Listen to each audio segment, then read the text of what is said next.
You're listening to Natural Resources University. In this podcast network, our hosts are university researchers and extension specialists, opening your gateway to the science of natural resource management.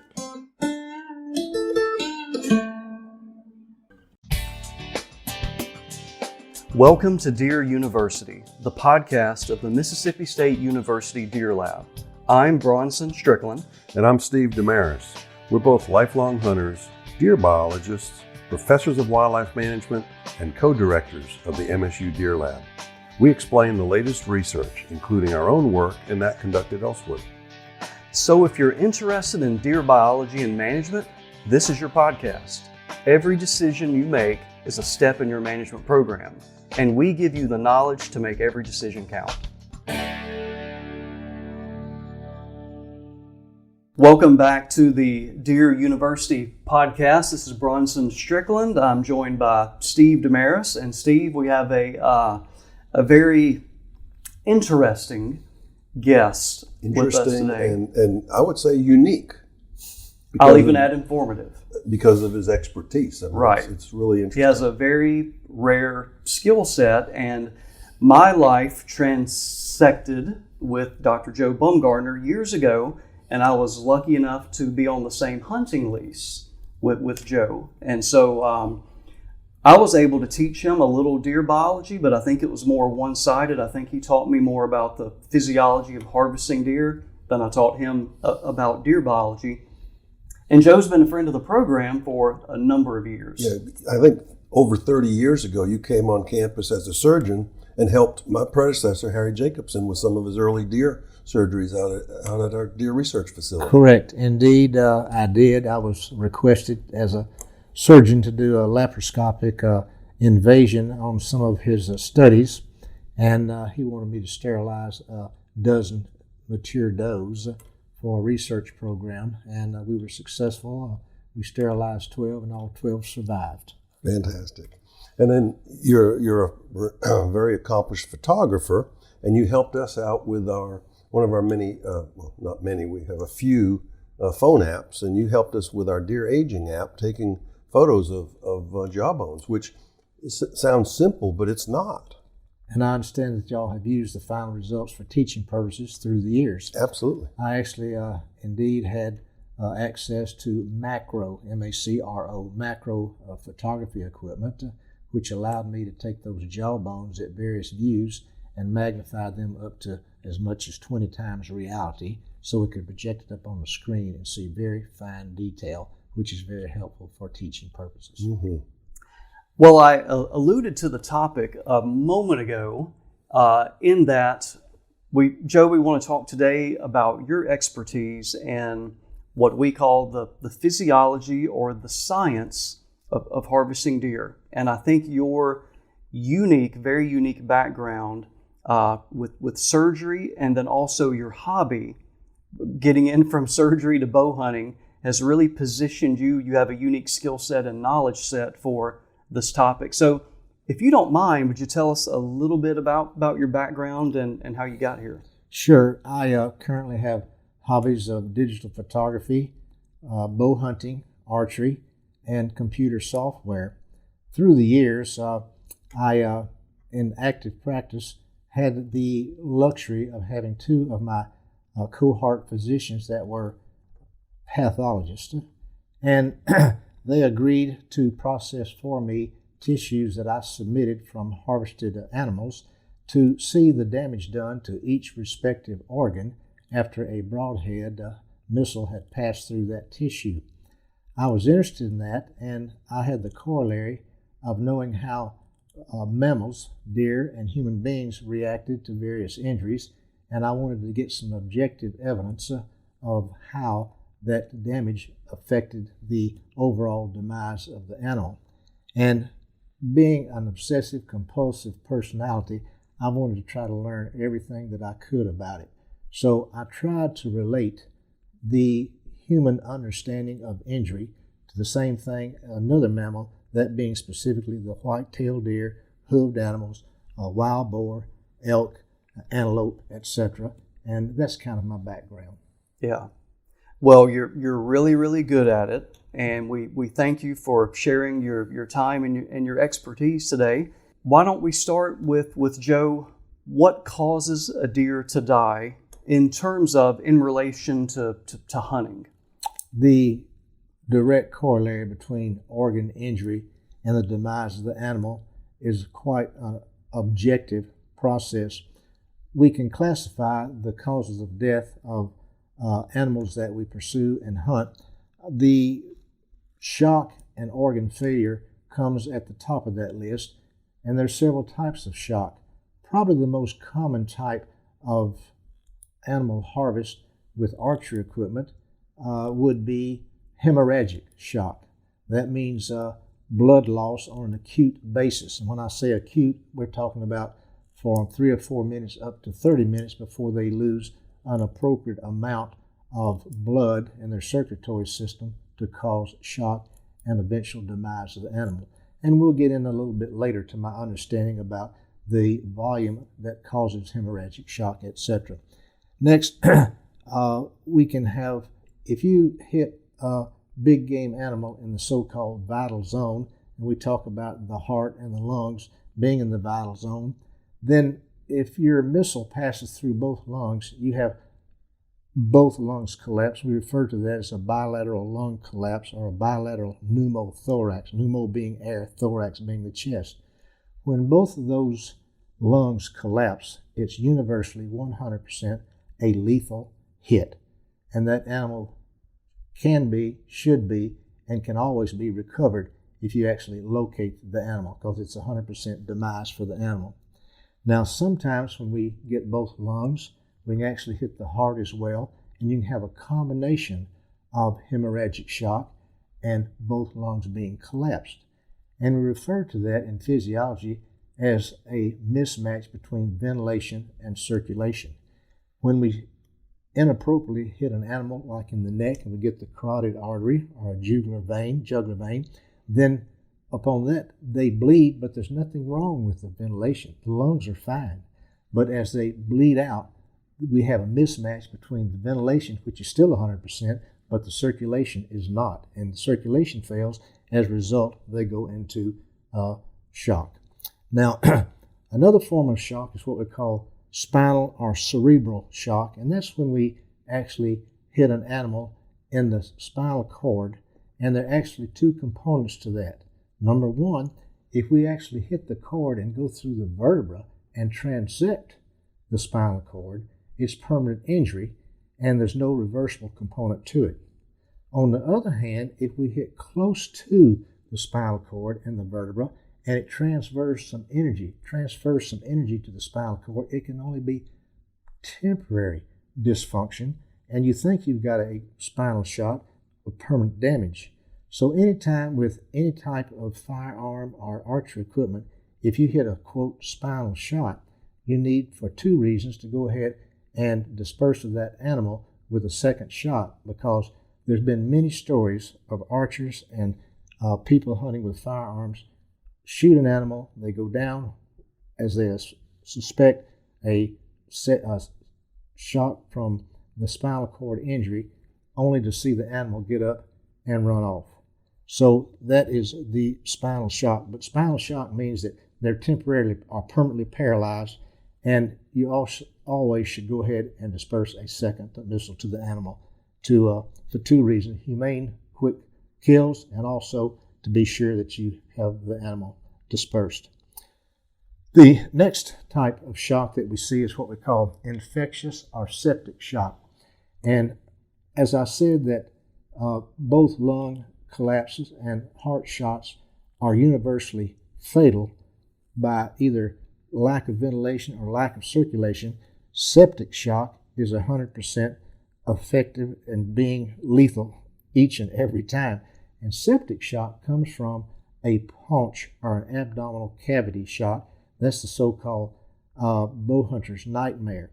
And by that I mean that when you get an abdominal injury, and most of the time, if it's with an archery equipment, it's a pass-through because of such little resistance. The arrow goes through and sticks in the ground, and you're able to observe it. The animal generally has a humped up position and slowly walks off because it's very uncomfortable. You have spillage of intestinal contents into the abdominal cavity lining, and it's very painful. So they, with rare exception, will not go far because it's painful. If you don't disturb them and rush them, they will bed down, usually within 100 yards, until they succumb to the injury. And the injury the death comes from bacteria, from the contents of the intestinal tract. The bacteria that are normally there will actually get into the bloodstream and cause septic shock or a demise from infection. And those are the basic categories of actually what causes the death of our harvested animals. One thing I think is really important right there, Joe, is you said that, assuming it's not on the margins, but let's say it's completely an arrow completely through the stomach or through the small intestine, it is 100% fatal, even though recovery is rarely 100%. But we can never think every time that we have a gut shot, so to speak, it is absolutely going to kill the animal. Unequivocally, absolutely 100% a demise of the animal. Yeah. What's the time frame, Joe, that we're talking about? It depends. If you hit the paunch, it's going to take longer for the animal to die. If you hit the small intestine, it's going to take longer to die. And thirdly, if you hit the large intestine or the rectum, the colon, then the bacterial count is already high. So it takes a short amount of time. Now, to answer what your time frame is, I a few years ago inadvertently had a deer at 40 yards take a step after I released, and I hit about 6 to 8 inches back behind and high, and I thought, oh my, I've got a gut shot, and I did. The animal ran about 30 or 40 yards and stopped, waited about 10 seconds, and fell over. And I said, that was a gut shot. What in the world? When I recovered the animal and put him on the so-called skinning rack at the shed to see what organs were involved, I hit the large artery that goes to the small intestine, so it bled out from hemorrhagic shock, and it didn't bleed out from the gut. But to readdress your inquiry, the demise can be within 5 to 10 minutes, or it can be 2 to 3 days, 24 to 72 hours, depending on what part of the intestine is injured and the colon content and the bacterial content. The higher the bacterial content, the shorter death of the animal time-wise. Good. Let's clear one thing up too, Joe. You use the term missile. Mm-hmm. And are you using that interchangeably for any type of projectile? That so is it could correct. be an arrow, it could be a bullet. Yes, when I say missile, I'm talking about the arrow shaft, or with a crossbow, I'm talking about the bolt and the accompanying broadhead. And when we talk about a firearm, I'm talking about the actual bullet and the missile that impacts the animal. I'll use them interchangeably. All right. Okay, so let's move to shot placement. And how about we do this, Joe, why don't we start with archery, and then with some of these questions we also end up with firearm.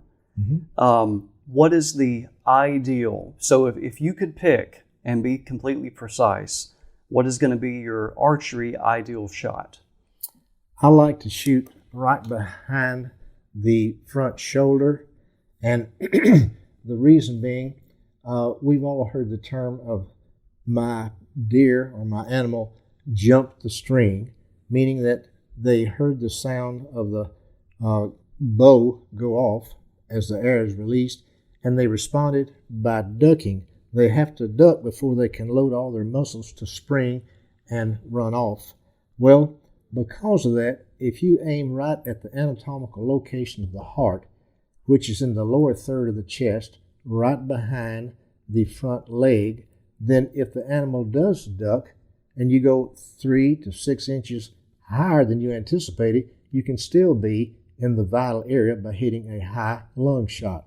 So my preferred location is broadside in that area just behind the shoulder blade. If you hit the animal in the shoulder blade, or the scapula as it's referred to medically, then it takes a lot of the absorbed kinetic energy from your missile, and with archery equipment, you may have very poor penetration and not get one lung, or even if you do get one lung. So I try hard not to hit the scapula or the shoulder blade. I shoot behind it.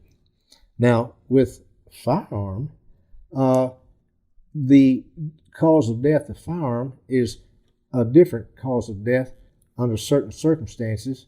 A firearm with high kinetic energy, if you shoot them in the shoulder blade, that energy is transferred to a lot of the organs around it, including the heart and the lungs, and it's not a bad shot at all to shoot them in the shoulder blade. Most commonly, they'll drop right in their tracks. Also, it holds true if you shoot them at the same place that you prefer for archery, it'll still be just as lethal as a shot, and they will run off, not uncommon, like they had not been hit. And we now have objective evidence with a study that came out that with missile from archery equipment through both lungs in that area we talked about, the death is the same, but with the firearm, they go 30 yards shorter than they do with archery equipment. But it's the same end result. Mm-hmm. So that's the preferred area for archery. And some people that are real accurate shoot for smaller targets. For example, the head and neck area.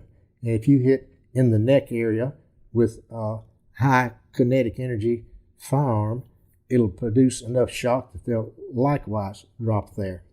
There are other areas that are small that are lethal, but you don't aim for them. For example, the kidney, the artery to the kidney, the renal artery, you don't shoot for those areas. They're so small. But if you by mistake hit there, it's just as lethal as if you'd shot them in the heart. Okay, Joe, so relative to that, I'm a little biased to bow hunting question here. So I think we all have the vision of that ideal location you're talking about, where to aim with archery equipment. If you end up hitting a little bit high, so let's say you're in the top third now of the lung area, does the probability of the deer dying and recovery go down as you get further and further north of that ideal spot? I would say either in the dead center or the bottom third of that heart-lung area. Yeah, good question. Let me expand on that by saying we now know that the pulmonary circulation, the circulation through the pulmonary artery and vein, is only 1/6 the pressure of the systemic pressure that's within the carotid artery or the femoral artery or coming out of the heart. As a result, a lung shot is much more apt to clot as opposed to a systemic pressure, which normally is about 120 systolic over 80 diastolic with an average of about 90. What that means is if we just get one lung, it's much more apt to clot and the animal to survive if we don't hit a large pulmonary artery or a large pulmonary vein. Now, being 6 inches high, as you referenced for our discussion point, if you still collapse both lungs, it's a ventilation circulation mismatch, and if both lungs collapse, it's still a universally lethal problem. And we'll get in a little bit later to the concept of a one lung hit and the likelihood of recovery from a one lung hit. Joe, you mentioned kinetic energy, and can you kind of explain a little bit of what you mean without going into all the calculations of it? Mm-hmm. Sure. Kinetic energy refers to the amount of energy as a result of motion and mass. And when we shoot archery equipment, we talk about the amount of energy that's stored in our missile, which is our actual broadhead and the arrow itself. Now, due to gravity, as the arrow leaves the bow, the further it goes downrange, the less energy it has for impact on the animal. And the physiology of such is that kinetic energy is equal to 1/2 the mass of your missile times the velocity squared. So up to a point, the heavier your missile, the more kinetic energy you have. But an example, it takes kinetic energy, it takes about 21 to 45 joules, or so-called foot-pounds of kinetic energy on impact to pass through an animal like a white-tailed deer. If we shoot a kinetic energy that is in that range of 21 to 45, we have a great chance. Now that's the kinetic energy at the point of impact, not at the point of departure. Now, if we take an archery equipment, a modern compound bow that shoots 300 feet per second, and we shoot a 420 grain arrow, the exit kinetic energy is 84 joules, or 84 foot-pounds. Now, our largest game, like water buffaloes and moose, etc., they require about 60 to 70 pounds of kinetic energy to go through them and kill the animal. The point being is this: if we shoot archery equipment and we have 300 feet per second and a missile that's 420 grains, we can kill any North American big game animal without any problem. Now, when you say go through, that's assuming you're not going to hit a scapular. Correct. Or... We get a pass through, so it goes through both lungs or inadvertently through the abdomen. And it takes less kinetic energy to make a pass through the abdomen as opposed to the chest and the lungs, because of the resistance that it encounters and does not encounter when it goes through the abdomen. So your equation there, you talked about, dealt with how fast it's going and how heavy is the object. And bow hunters, for years argued about, well, a heavier arrow versus a lighter, faster shooting arrow. I mean, is there a sweet spot, or what's your preference? Through the years, I've gone from shooting a high poundage bow, like 80 pounds on the limbs, versus 70 versus 60. And I currently shoot a 50-pound limb bow, and I crank it back to 46 pounds. And that way I can draw it. And if there's some states have laws that you can only shoot a broadhead that weighs at least 100 grains or greater, and you can only shoot a bow that generates the limb poundage of 30 pounds or greater. And when you meet both those criteria, you can hunt white-tailed deer. And I prefer a 100 grain arrow, and 100 grain broadhead with a arrow that's 300 grains. So I'm shooting a total of 400 grain missile. And I can shoot faster and I can shoot lighter arrows, and I get more speed if I shoot a lighter arrow, but I'm compromising my kinetic energy at impact.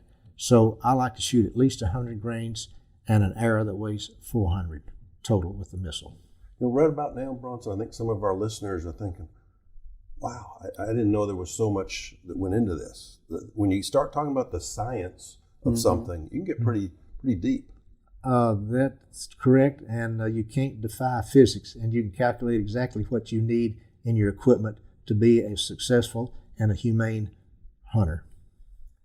One little, I hope this isn't too much of a tangent here, but I'm having some memories, Joe, from back when we did our workshop series years ago, and you were giving a presentation. And one thing you emphasized was you talked about the elasticity of a vein or artery.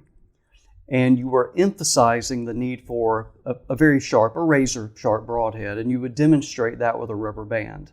Talk about how a dull one you could rub on the rubber band and it not.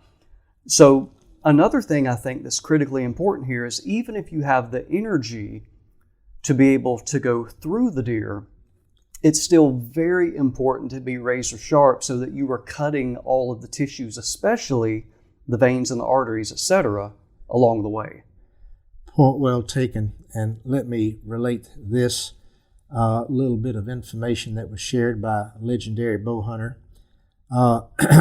Fred Bear said that shooting a sharp broadhead was like adding 10 pounds of kinetic energy to your bow limb, because if it's sharp, there is a protein in the tissues in mammals called elastin, elastin.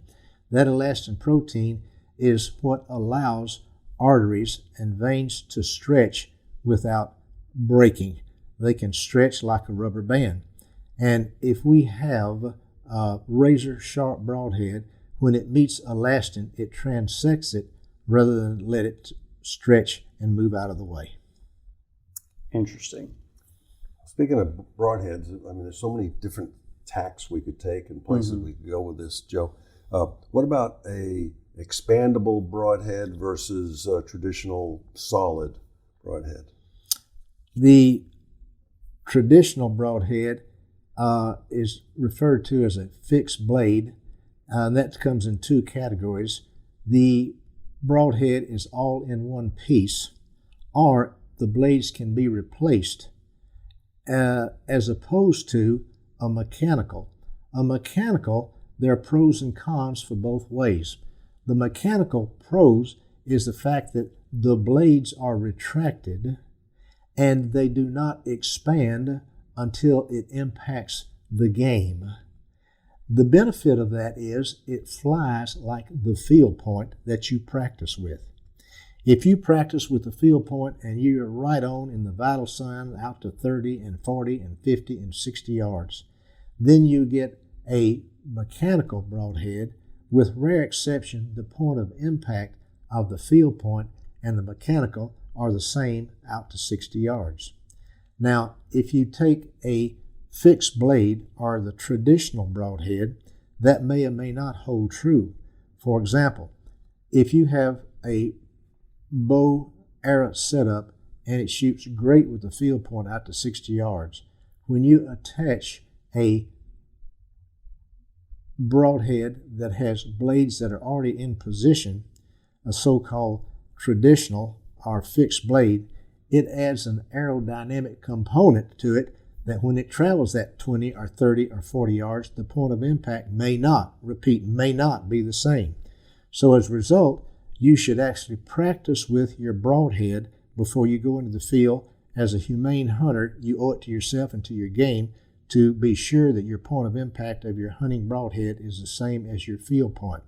As a result of that, a lot of vendors and companies that sell broadheads supply a practice broadhead that is same flight as the original hunting broadhead, but it's got dull edges and you can shoot it into a target without any problems. What do you prefer? Both. It depends. No, let me say this. I've been shooting recently a crossbow, and I prefer a mechanical with it, specifically the NAP. The new archery product Kill Zone is the model. I shoot 100 grain NAP Kill Zone. The reason I like that, it has a 2-inch cutting surface when it hits the animal, and it also absolutely point of impact is the same as my field points. Now, when I'm hunting turkeys out of my ground blind and I've got the netting pulled down, I want to shoot through the netting, then I can shoot a traditional broadhead like a Muzzy or a G5 Montec, and it has no effect whatsoever on the flight of that because the traditional broadhead will cut right through the netting without altering the flight or the distance. However, when you try to do the same thing with the mechanical may premature open as it hits resistance to that netting, and you have totally inaccurate point of impact. So I use both. When I'm turkey hunting, I'll and have the net up, and I carry a quiver with 3 arrows of each. I have 3 arrows with the mechanical and 3 arrows with the traditional. I think our listeners now know something else too about how serious Joe is when it comes to bow hunting. Mm-hmm. Most people don't hunt turkeys with a bow. Right. But you do. It's just a matter of preference. The season opens in Mississippi October 1 and closes in Alabama around the 10th of February. And from the day the season opens until it closes, I hunt 4 different states and I use archery equipment exclusively. Just a matter of preference. I personally would rather harvest a mature doe at 5 to 50 yards as opposed to harvesting a quality 8-point buck at 200 yards with a scope. It's just a matter of personal preference. The challenge is there, and I feel greater reward when I take an animal with archery equipment. Let's talk a little bit about body size and blood volume. And Joe, maybe you can help us understand, or listeners understand, when you hit the animal and get some blood and you never recover that animal, versus there's some threshold at which when they lose a sufficient amount of blood, they're going to die. What's kind of the formula for that? Hemorrhagic shock is what we're referring to, and hemorrhagic shock simply means that the circulatory system is not sufficient to supply the demand of oxygen to all the vital organs. Now, on an acute basis, when we shoot an animal, acute hemorrhagic shock, usually the animal will demise anywhere from 3 or 4 minutes up to 30 minutes. We call that acute hemorrhagic shock. And that's directly proportional to the blood volume of the animal. So let me clarify that. A mature doe, the white-tailed deer, have about 1 ounce of blood per body weight. That's 30 cc's of blood, 30 cc's or 30 milliliters of blood per pound of body weight. So if we take a 100-pound doe, then we multiply that times 32 cc's per ounce, we're going to end up with 3,200 milliliters or cc's of blood volume in that particular animal. Now, when we hit a vital organ, if we hit the carotid artery or we hit a pulmonary artery or we hit the femoral artery and they start bleeding, the amount of blood that they have to lose before that animal is immobilized is 1/3 of their normal body circulatory volume. So if we take an animal like a mature doe, 100 pounds, 3,200 cc's, when it loses a liter of blood, 1,000 cc's, which is a little bit more than a quart of blood, then that animal is immobilized. And when we are fortunate enough to take an animal, and let's say we shoot them in the edge of a green field and they run across a 100-yard green field and we actually see them go down, we can see that as the blood volume, as they start going into shock, they have less oxygen to the brain. And as they have less oxygen to the brain, they will start staggering and they'll eventually go down. If they're running through the woods, they will run into branches and run into saplings, and they'll do things that they never would have done. And that's purely on the basis of what we call cerebral ischemia, or poor blood supply to the brain. But bottom line and summary, you can take that. If we have a 200-pound buck, we can do the same mathematics and end up with 6,400 cc's. And when he loses about 2,000 cc's, or 1/3 of his blood, then he'll go through the same demise, cerebral ischemia, and within an immediate period of time, anywhere from 12 seconds out to 24 seconds, he's going to be immobilized. And we'll discuss that a little bit later as far as how far they can travel with the hemorrhagic shock. And I'm rounding here, Joe, if I remember the math, the cc's that essentially, again, I'm rounding here, for the 100-pound doe example, that comes out to about a total volume of 3 quarts. Correct. And they would lose a third of that, they would lose about a quart. And then also keeping in mind, for someone blood trailing, a lot of that quart is not external. Some of that loss is internal that you won't see on the blood trail. And that relates back to your inquiry earlier that we discussed about a high hit in the lungs. When we hit in the lung area in the lower third, we've got an entrance and exit hole when we have a broadside shot, and the blood pretty much immediately starts exiting the organs and hits the ground for us to blood trail. When we have a high hit, a majority of the blood has to fill up inside the body cavity before it starts exiting to the outside. And it's not uncommon when you have that situation, you may be 10 or 20 yards or greater before you find first blood on the ground. Joe, you mentioned a couple different times about how they act after they're shot. Can you talk a little bit more about shot placement and the behavior that each shot placement causes? Because I've never really, I guess I don't study it the same way, but I haven't seen, I've seen a lot of different behaviors, but I've never quite figured it out like well, you have. you hear people talk about a lot, did it kick when you shot, or did it hunch up, or was the tail up or the tail down? I think that's kind of what you're asking, those behaviors. Absolutely. Well, if we hit in the vital area and go through both lungs or a heart shot, the animal may actually react as if it wasn't even hit, with the exception of if we go through the heart. Now, if we get both lungs, the animal may just run off with the tail down, as if it was just getting out of the area. If we go through the heart, we transect the heart sac, the sac that covers the heart, which is referred to as the pericardium. And if we transect that pericardium, more times than not, there must be sensory innervation, a nerve innervation there, such that the deer, buck or doe, will do a broncho kick. In other words, they'll kick their hind legs. They'll go completely off of the ground and kick their hind legs as if it's a bucking bronco trying to dismantle a rider. That's a good sign, because when that happens, more times than not, you'll find out that you hit the heart and transected that pericardium. Now, the same situation when you actually hit both lungs and the air goes through and sticks in the ground, they may act again as if nothing had happened, and they may tuck their tail, have their white tail up and run off as if nothing had happened.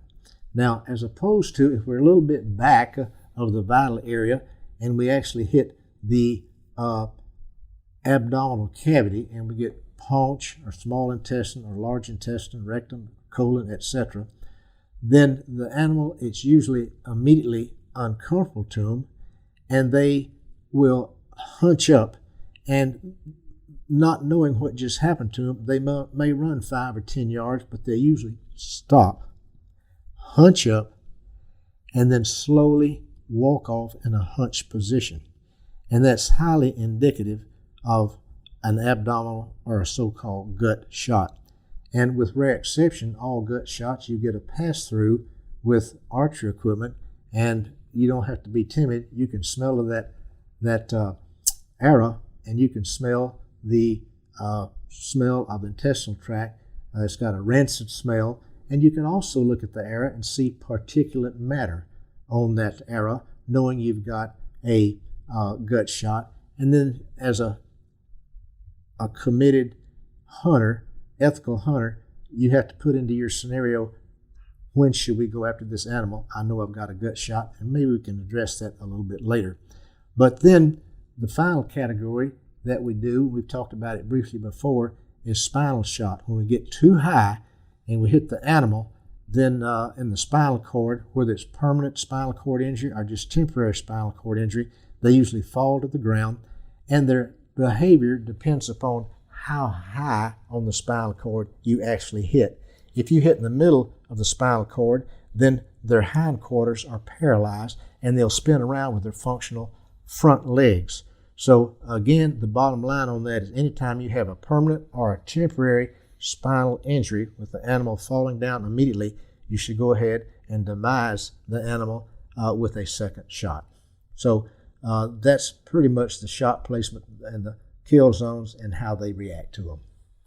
I want to revisit one thing, Joe. Even though you covered this already, I think it's good to re-emphasize, because if you have hunted long enough, this has happened to you, or you know someone this has happened to. When you spoke earlier, when you were talking about kinetic energy relative to the spine or a spinal shot, and you mentioned there are cases, whether it be an arrow, or in this case, let's stick with guns, with bullets.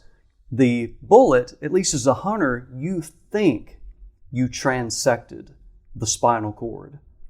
But 5 minutes later, 15 minutes later, when you get over there to the animal and it jumps up and runs off, you did not transect the spinal cord, but you caused sufficient shock around the spinal cord. And Joe, does that just knock the deer unconscious? It just absorbed so much energy, it sent a shock wave through its body, so to speak, and it just takes a while to recover? What's going on in that regard? When you take the the kinetic energy of a missile, and it does not actually hit the spinal cord, but nearby the vertebra, but it does not physically transect the spinal cord, the transferred energy as it is absorbed by the soft tissue, including the spinal cord, will cause temporary neurologic spinal cord dysfunction. And as far as the animal is concerned, that dysfunction from that point on back toward the tail cannot function. And it's as if the legs were paralyzed. But as that energy is absorbed and diffused through the other soft tissues, then the function that was temporarily dysfunction of the spinal cord regains its function, and the animal actually can get up and depart. Steve, you ready to talk about lung shots? Yes. I remember, again, I keep referring to back in the day when we had Joe over here with our workshops. And Joe, I want to start, remember, I'm in the audience when you're speaking. And so I can see people, the chatter when they're leaning over and talking to each other, your experience, and please correct me if I'm misremembering this, you gave, I think you said yourself, but maybe you meant a colleague, that a couple times that you were working that weekend, I guess in the emergency room, and someone was stabbed in the lung.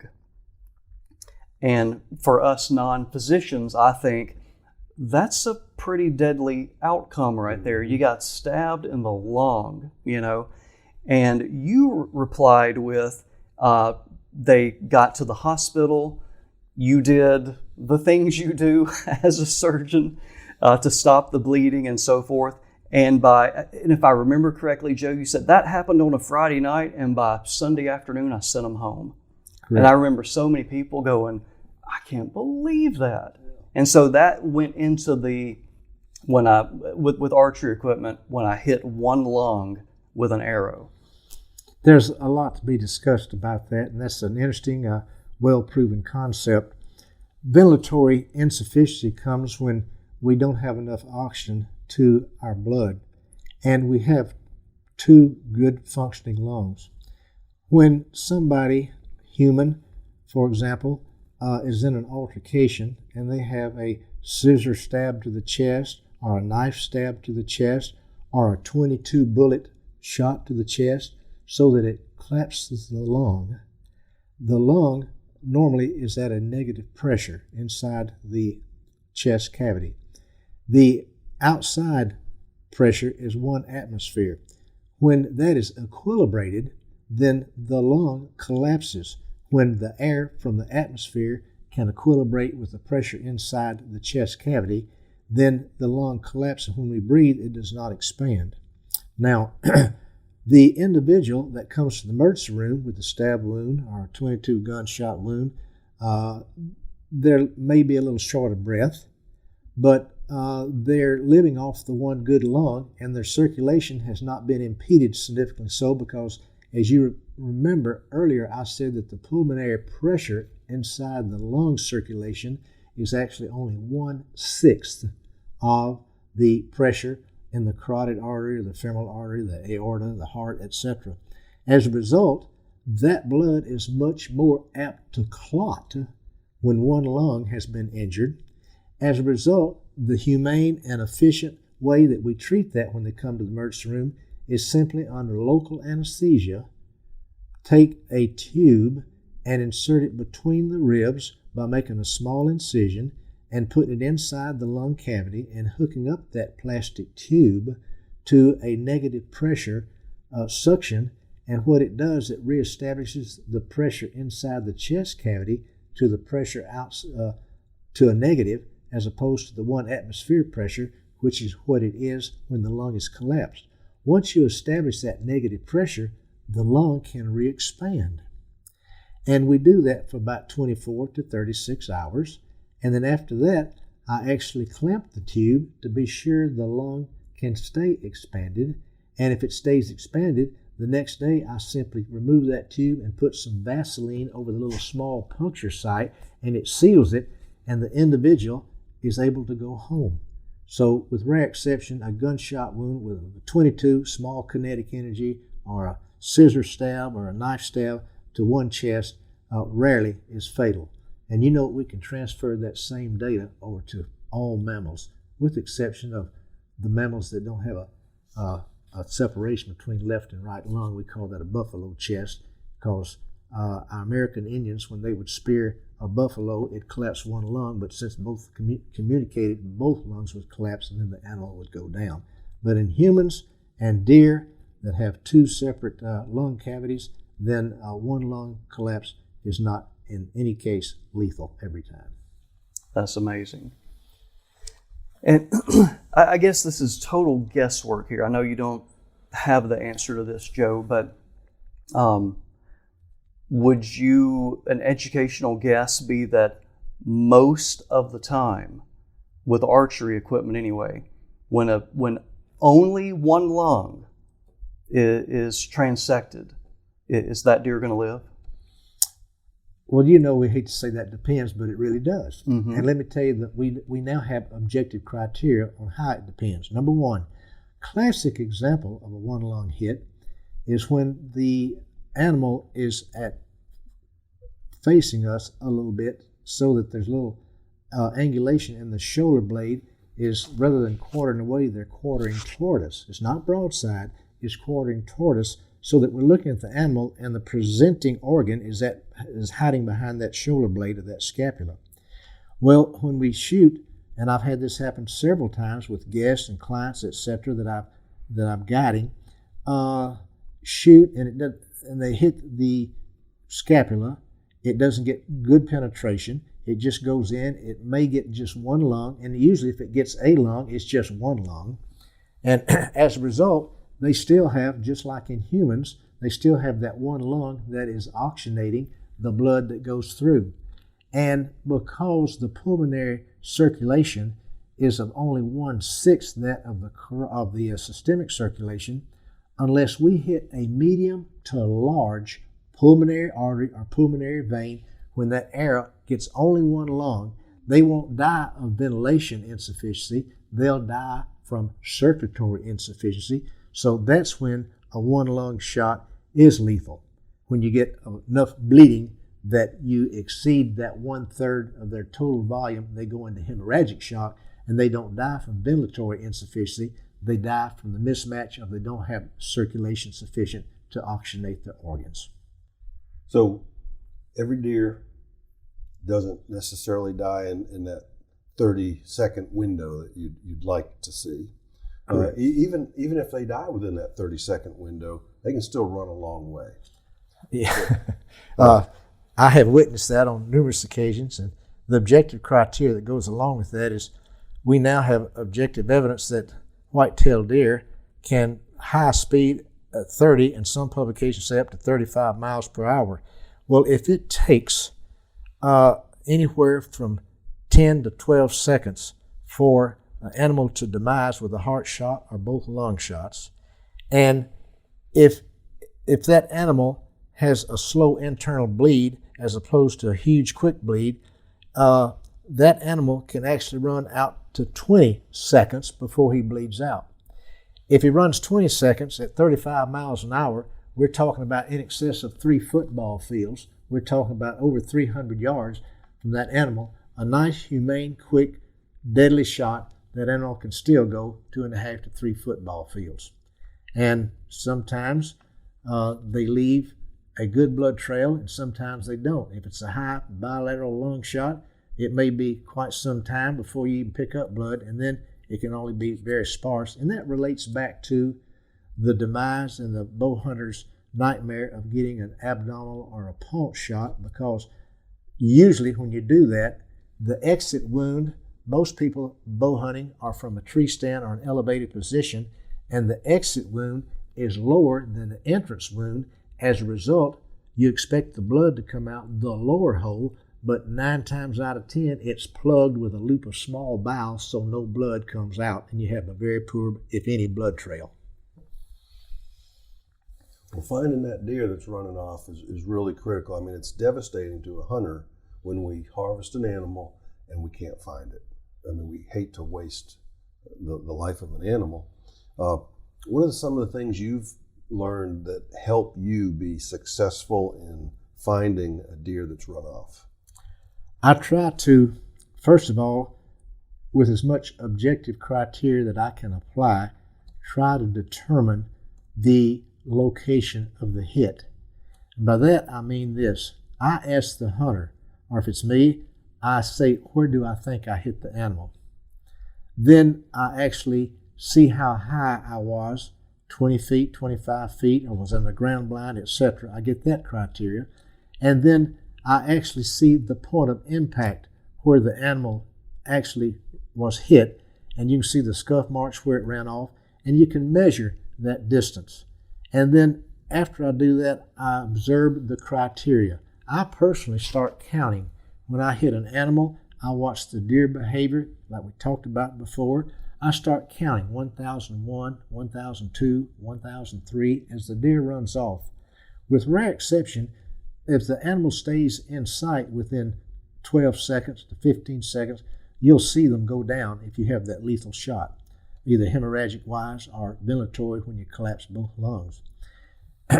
If you don't hear them go, you don't see them go down, usually within that 10 to 12 second period. If it's a lethal shot, you'll hear them crash in the woods. Now, if after we do that, I don't hear them crash or I don't see them go down, then I start getting all the criteria that I can. How did the animal react?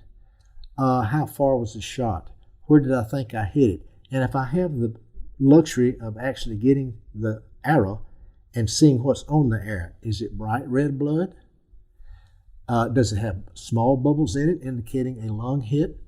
Does it have particulate matter on it indicating a small intestinal hit? Does it have a foul smell that's rancid indicating an intestinal hit? All those criteria have to be assessed that then turns you into when should I go after this animal. If it's a clean shot, obviously if you heard the animal go down or you saw him go down, you go ahead and recover your animal. If you didn't hear him go down or you didn't see him go down, for example, if it's a gut shot, we've mentioned before, most intestinal, abdominal gut shots are discomforting enough to the animal that they won't go more than 100 yards before they realize that as I move, it hurts. So I'm not going to move. They bed down. Well, the period of time for them to demise from that gut shot depends on, number one, like we discussed before, is it the paunch shot? It's going to take longer to die. If it's small intestine, it takes less time to die than the paunch. And if it's large intestine or colon with a high bacterial count, that's going to be less time for them to die. If it's a morning hunt and the weather is fine, then I try to give them at least 4 hours. Let's say I make a shot at 9 o'clock. I'll go have lunch, then I'll come back later and try to give it at least 4 hours. I give it as much time as I can to have an hour or two of daylight left before I go after the animal. Because once the animal is dead, it's not going to go any further. But you want to give it as much time, because one of the worst things in the world is you shoot an animal and you weren't really aware that you got a gut shot, and you go after the animal and the animal jumps up and runs off further with no blood trail. You have much, much less chance of recovering the animal. Now, a typical example of that at Giles Island, which is in combination of Mississippi and Louisiana, they did commercial bow hunts. You would pay and you'd go and have 6 hunt sessions. They had dogs that were trained to follow and track injured, wounded deer. When they had a gut shot and they did not follow the animal until sufficient time had elapsed to give them time to die, then they took the dogs out there. They had an 85% recovery rate on gut shot animals. But the whole point being is, the worst thing you can do with a gut shot is rush the animal before it's time. Now, the next thing we need to talk about is not time of day, but weather conditions. I've had animals before that I did not hear them crash. I did not see them go down. I wasn't absolutely sure of the hit, but I saw my arrow in the ground. I get down and I've got bright red blood. It looks like a good hit, and rain comes in. It starts raining. Well, you know, if you don't know where the animals is and you're in the woods and the rain washes out your blood trail, then that's an objective criteria to start on the trail then. Don't wait until your blood is washed out by the impending incoming rains. So how long I wait depends on what I think I did, what I document as far as the error tells me, the animal behavior, and then each and every time you don't know, repeat, you don't know what kind of hit you have until you put them on the skin and shed and open them up and document the objective criteria of organ injury. You had a personal account, excuse me, about 2 months ago. And I think you and I talked about a month ago. Didn't you recently, you had a great example of what appeared to be a particular type of shot from the stand, and once you got it hoisted and did a necropsy on it, the story was a little bit different. Yes, there are two. I'd like to relate two examples. Both came from Greenville, Mississippi earlier this year. The landowner there had camera pictures of a mature buck that was in the area, and he allowed me to climb in that area. And he also had a 3.5-year-old 6-point that he wanted out of the herd as a management buck. So I climbed in the area, and sure enough, the very first afternoon, the quality buck, the 8-point, came, and I'll tell that story first. I took a shot, and it was only a 20-yard shot. I felt good. It was slightly quartering away, and the deer ran off, and did not hear him crash, went into the woods, disappeared, and it was 30 minutes before dark. I got my binoculars, as I always do. I looked to find my arrow for the pass-through. Could not see my arrow. The animal, as it ran off, I looked, did not see the arrow as it ran off. One of the things I always do after I do my counts and see how many seconds before I hear him crash or see him go down, I flag and say, oh, he went by that stump, he went by that tree. There should be blood there. Well, I did the same thing for this animal. And then the final thing I do, the last place I see the animal, when I'm up in the tree stand, I go ahead and take a compass reading at 210 degrees or 200 degrees of where it was from that tree where I last saw him. That way it gives me objective criteria in following the animal and what degree compass reading wise. Well, we did that, and the landowner and his friend, the three of us, started blood trail, had a good blood trail, and followed the deer and probably 100 yards or so, and still on good blood trail, and jumped the deer. The deer got up and started running. So we backed out, the three of us, and it was cool that night, so I waited till the next morning. We did not hunt that morning, went back to that area, walked in there, picked up the blood trail, and followed the blood trail another 50 yards, recovered my quality buck. And I looked and I said, oh, excellent shot. They made comment right behind the shoulder, excellent shot. And I had an exit wound at the brisket. Never found my arrow. And we took the deer, as always, to the skinning shed. I opened it up, and much to my surprise, and this is the second time this has happened to me in my deer hunting history, I did not enter either lung cavity. Actually, with it quartering away, this was with a mechanical broadhead. It skirted under the scapula, the shoulder blade, stayed outside the chest cavity, and came out the brisket. And and I never found my arrow, but he had bled in those tissues. The muscles that go to the scapula, the rhomboid muscles, are like the hamstrings, and the femoral artery, the muscular branches to the hamstring. If you shoot one in the ham with a broadhead, 9 times out of 10, you're going to see them go down or hear them go down or have a great blood trail and recover them. That is an unintentional shot, but it's usually a lethal shot. Same thing happened when I shot that animal. I had a sharp broadhead that cut the muscular branches of the rhomboids that supported the scapula, and it came out and it cut the muscles around the brisket, and he bled to death, and we recovered him from a sharp broadhead with no lung injury whatsoever. He died from hemorrhagic shock from a sharp broadhead. Another example was I was hunting the same area 2 days later, and we had on camera a 6-point that was actually a management buck that he wanted out of his. Said it was good to get him out of the herd. If you want to shoot him, he may just be a 3.5, but a 6 point, he's fine. So I hunted the same area, did not see that 6 point, but I saw another one, shot him, felt great about it, passed through, bright red blood, stuck in the ground, 20 yards shot, and we waited to dark. The three of us started trailing, followed probably 150 yards, and the blood got thin and we lost it. Still cool, so we backed out, came back the next day with the landowner this time, and he knew the area and real well. And he said he's going down to this water supply, to the ditch, etc. He said, let's follow the blood trail. And we went another 150 yards and found the animal. And the landowner who knew it, he says, we've gone 300 plus yards.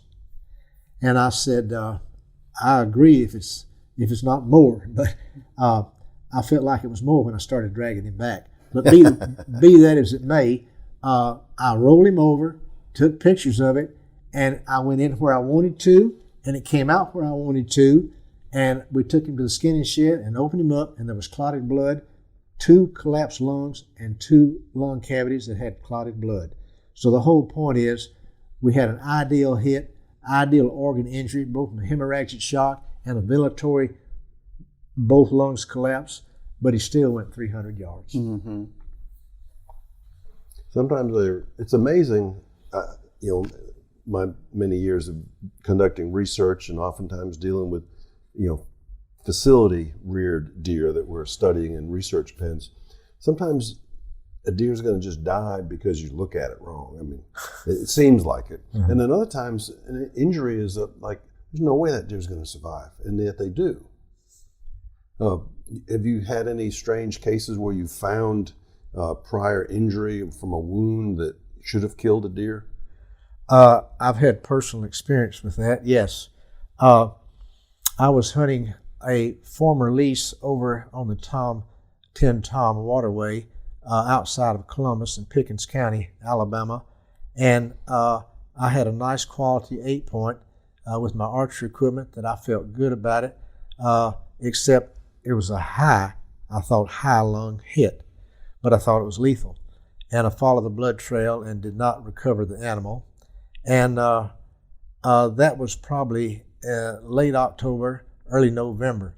Later, during the rut, I hunted that area again and saw another deer that looked very similar to the one that I had not recovered, shot him and got him and took him to the skinning shed and found my original broadhead intact, totally. The arrow had been broken off, but the broadhead was completely encapsulated with a so-called pseudo capsule. The body had just isolated and put a soft tissue capsule with fluid in it around it, and he was perfectly healthy.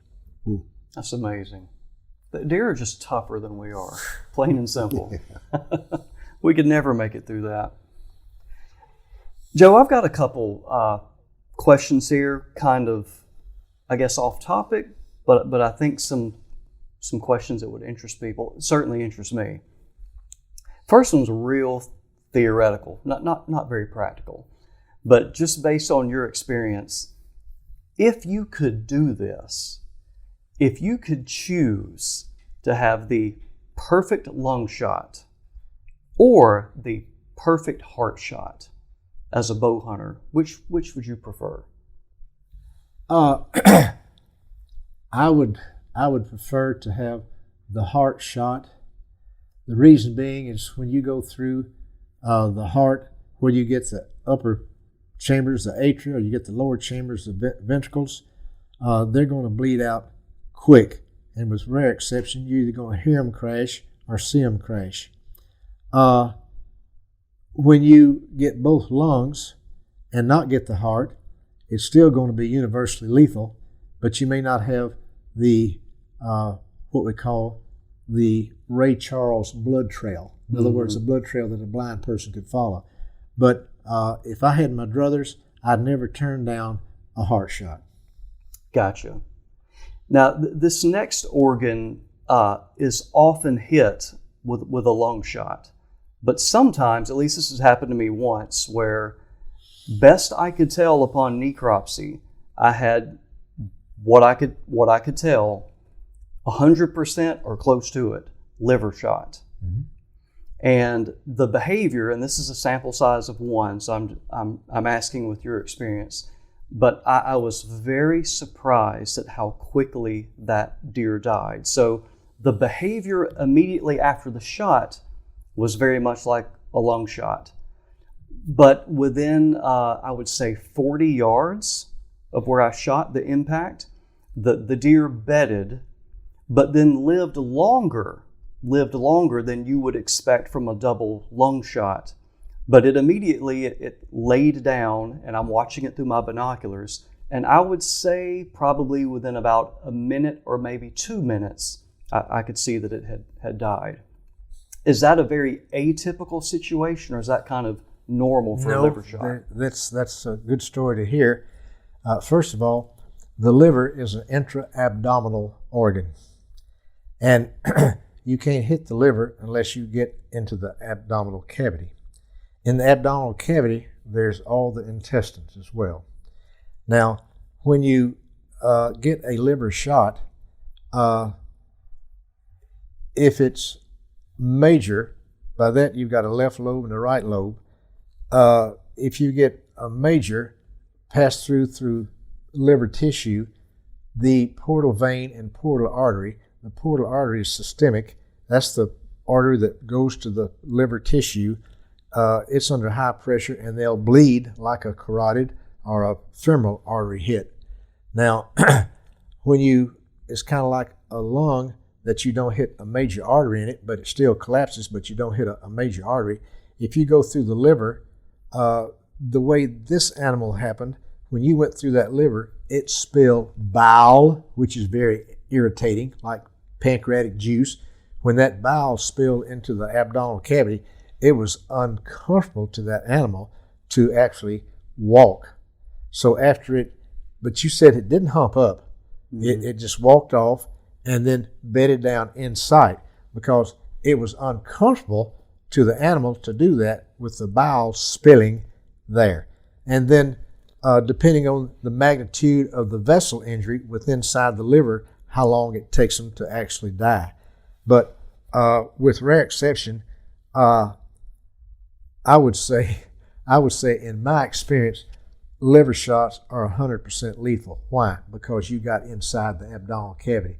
And the majority of the time when you get inside the abdominal cavity, one of the large intestine, the rectum, the small intestine, paunch, something's going to be hit that doesn't confine it just to the liver, but you've got additional organ injury. But your particular scenario is you got the liver, it died from hemorrhagic death, and it walked off and bedded down quickly because the bile was irritating to the abdominal peritoneal lining of the abdominal cavity. I knew he'd have an answer. Yeah, and he kind of subtly pointed out that your double lung shot that you thought was actually a gut shot. I attempted a double lung shot. And you thought you got it. That's what I thought. Yeah. I knew it was a little far back. Yeah. I knew it wasn't in the ideal placement. I knew it was a little far back. Mm-hmm. But I feared it was too far back and I might have gut shot it. Yeah. And that's why I was just so amazed that it immediately, like I say, it went 30 or 40 yards, bedded down. I'm watching it, had its head raised, alert for a few minutes, 2 minutes, and then it laid its head down. Well, that's another thing. When I'm doing a post-mortem, I carefully enter the abdominal cavity, and it's particularly important when you get a liver shot to see not only is there blood in the abdominal cavity that came out of the liver, but is there intestinal content in the abdominal cavity, both of which would be a lethal shot. Mm-hmm. If that happens to the animal, it just wasn't his day. Well, and anybody that hunts enough and sends enough missiles out at an animal is going to have some off placements. Yeah. Well, it's just like what Joe said. It's just when you release the arrow and it takes a step, just in that amount of time, you went from an ideal location to a not so ideal. So it happens just that quickly. Okay, Joe, what about, you referenced this earlier, and I guess what I'm wanting to get from you, is there a situation to where you would actually intentionally take a hind quarter shot? You mentioned earlier that it can be very, very lethal. But would you be in a situation where I really want to take this animal, the front half of the deer in this case is completely obscure, but I've got a great shot at the hind quarter. Is that something you pass or you take? Well, that's a good question.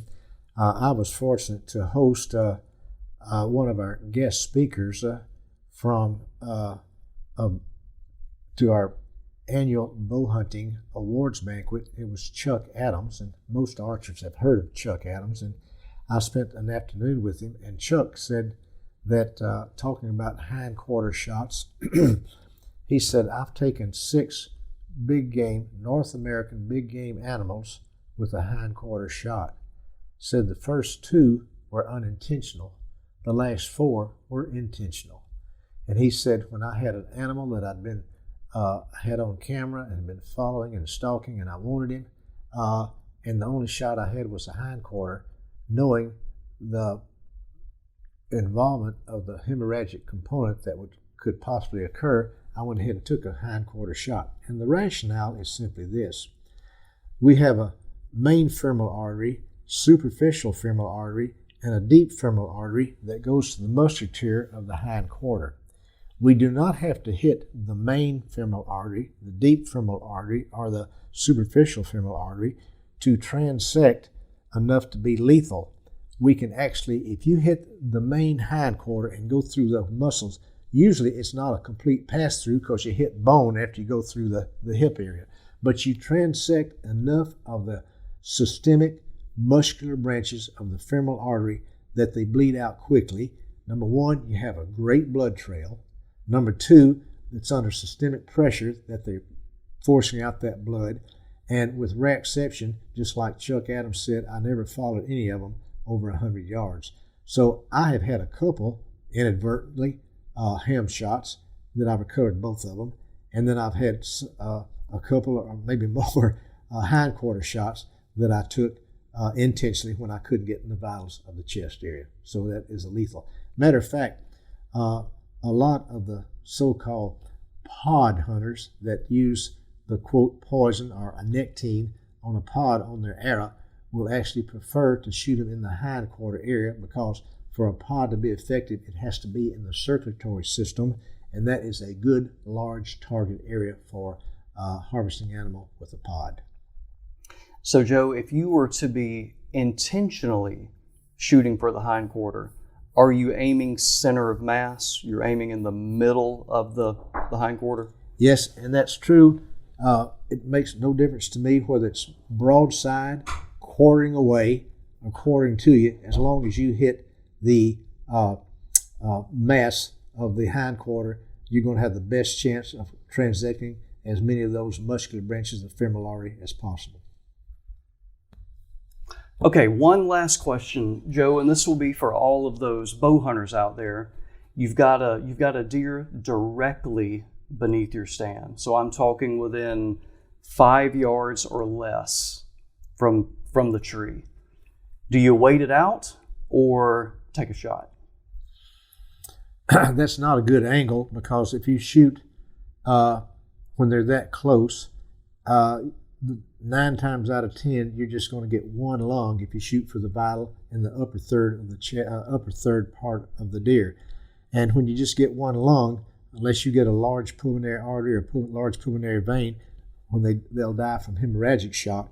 But more times than not, that lung blood will clot and they will live off of the other lung, and it's a low recovery rate. Now, I have learned, and that's happened to me. It happened to me on a quality buck. But I have now learned that when they're that close, you can either wait it out, or another lethal shot to harvest the animal is actually shoot in the middle of the body, follow the spine, and go back to the hind quarter area. And if you hit the spine, they go down. If you miss the spine, you're off to the left, you get nothing but ham. If you miss the spine off to the right, you get nothing but ham. And they bleed just like an intentional or an unintentional hind quarter shot. So if I'm going to take the animal, if I think he's about to jump and run off, he smell me or what have you, I go ahead and take that shot in the hindquarter. If I can wait it out, I will, but I found that hindquarter shot is so lethal, I currently usually go ahead and take that doe when they're that close. Well, Joe, thank you very much. We really appreciate, once again, you donating time to Mississippi State as the Deer Lab. We appreciate your expertise, and thanks so much for joining us today. My pleasure. It's been great, Joe. Thank you. Thank you. We thank the Patrick F. Taylor Foundation and the St. John and Dudley Hutchinson families for their endowed financial support of our efforts. We also thank our employers, the Mississippi State University Extension Service and the Forest and Wildlife Research Center. If you have questions or suggestions, please log on to msudeerlab.com and click on the Deer University tab.